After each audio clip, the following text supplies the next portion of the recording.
अक्टूबर है और रात के करीब 10 बज रहे हैं। बुधवार का दिन है। लगातार हर दिन की तरह पुलिस विभाग की खबर मैं आपको अपने चैनल के माध्यम से बताता रहता हूं। IAS और IPS महकमे में चर्चा शुरू हो गई। क्या चर्चा शुरू हुई है? बिहार में कार्यकारी DGP के नाम लिया जा रहा है कि अब बिहार में कार्यकारी DGP बनाया जा सकता है। मतलब तत्काल जब तक UPSC 3 नाम नहीं भेजता है बिहार सरकार को, तब तक बिहार के मुख्यमंत्री अपने पावर से बिहार में कार्यकारी DGP किसी को बना सकते हैं। एक सीनेटरी पर नाम चल रहा है और एक विशेष जाति के नेता के यहाँ भी छापामारी हुई है। उस नेता के माननीय मुख्यमंत्री से बेहतर संबंध है उनके मित्र के, तो उनका नाम भी चल रहा है भाई, उसे भी बनाया जा सकता है कार्यकारी DGP। कार्यकारी DGP की चर्चाएं क्यों हो रही है ये मैं आपको बता देता हूँ।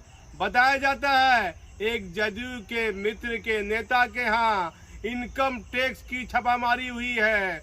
उसमें कौन निवासन एगो IAS कौन अधिकारी है, उसके 1000 करोड़ रुपया कोई बताता है निवेश में लगा हुआ है। कोई कहता है कि पुलिस महकमे के एक बड़े अधिकारी के पैसे निवेश में लगे हुए हैं। व्हाट्सएप में मिला है, चीटिंग में मिला है, क्या क्या प्रमाण उस नेता के मोबाइल में, उसके घर में इनकम टैक्स विभाग को मिले हैं और इसकी जानकारी प्रवर्तन निदेशालय ED विभाग को भी दी गई है। इसलिए राज्य सरकार चाहेगी कि पुलिस महकमे की बदनामी नहीं हो, इसीलिए कार्यकारी DGP की चर्चा होने लगी है कि कार्यकारी DGP बनाया जाएगा। अब ये कार्यकारी DGP किसे बनाया जाएगा ये कह पाना कठिन है, लेकिन हाल फिलहाल जो नटवर लाल ने कारनामे किए हैं और बड़े बड़े चैनल पर बिहार के DGP के खिलाफ खबरें चलने लगी। मैं हमारे चैनल ने भी खबर चलाई, लेकिन हमारा निजी मतभेद किसी IAS और IPS अधिकारी से नहीं है। मैं सच दिखाने का जरिया हूँ। एक बड़ा खुलासा कर देता हूँ।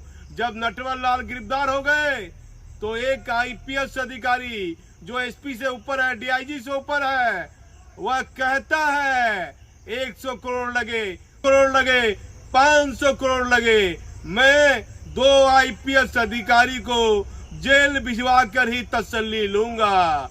वह गीत गा रहा है, बड़े बड़े आला अधिकारी को कह रहा है जितना पैसा लगना है लगे, सरकार किसी की भी हो, मेरे ऊपर कलम चला है, मैं छोड़ूंगा नहीं, जितना पैसा लगेगा तो लगेगा। ये IPS जेल जाना चाहिए। एक IPS अपने सीनियर अधिकारी के बारे में ये बातें घूम घूम कर बोल रहा है। मैं नहीं कह रहा हूँ, मुख्यमंत्री जी मैं सच दिखाने का जरिया हूँ। आखिर किसे बिहार का कार्यकारी DGP बनाया जाएगा? सिंघल साहब बहुत समझदार आप DGP थे, आपने शुरुआत बेहतर की थी। जैसे ही बिहार के DGP बने तो एक ADG लंबी छुट्टी पर चले गए। बेवजह कई अधिकारियों से आपने विवाद बेवजह मोल लिया। सिंघल साहब आपसे पहले बिहार के कई लोग DGP रहे, क्या क्या नहीं किया, लेकिन किसी ने अपने माथे पर बदनामी की मोहर नहीं मारी। आप तो बेहतर परिवार के रहने वाले हैं, पंजाब के रहने वाले हैं, तो ऐसी गलतियां क्यों? अभी भी ये महत्वपूर्ण समय है, महत्वपूर्ण क्षण है। जो निर्णय लेना है सोच समझ के लीजिए।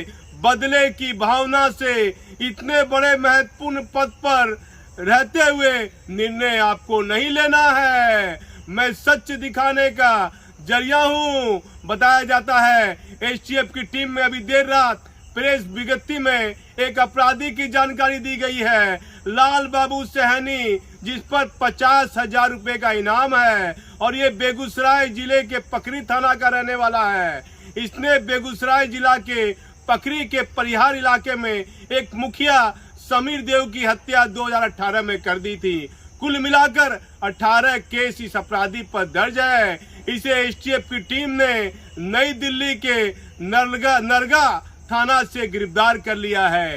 ये एसटीएफ टीम ने बेहतर काम किया है, लेकिन बिहार पुलिस महकमे में एक अपराधी की जानकारी दी गई है, लाल बाबू सहनी, जिस पर 50,000 रुपए का इनाम है और ये बेगूसराय जिले के पकरी थाना का रहने वाला है।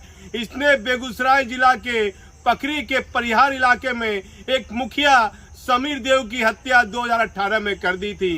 कुल मिलाकर 18 केस इस अपराधी पर दर्ज है। इसे एसटीएफ की टीम ने नई दिल्ली के नरगा थाना से गिरफ्तार कर लिया है।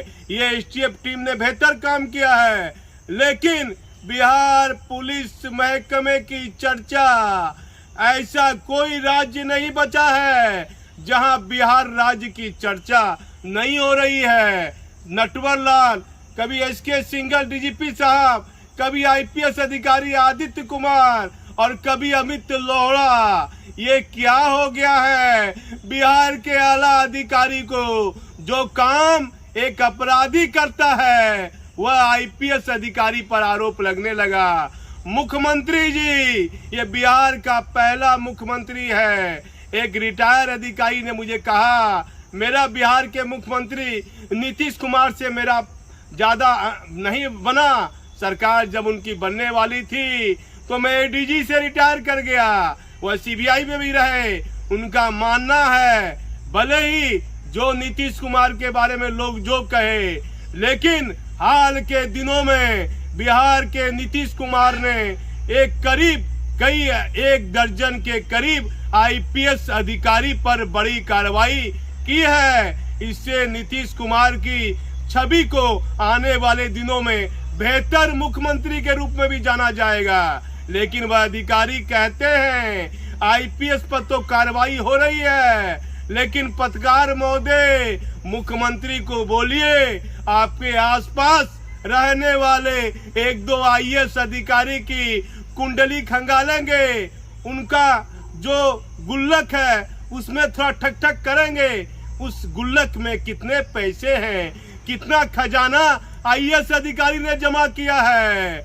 वह रिटायर अधिकारी कहते हैं बहुत आईपीएस पर बिहार के मुख्यमंत्री ने कार्रवाई की है।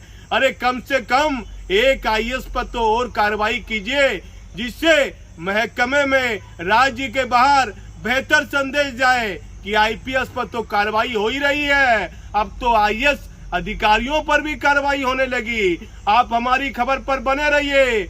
मैं सच दिखाने का जरिया हूँ। मैं भागलपुर से दीपक नौरंगी।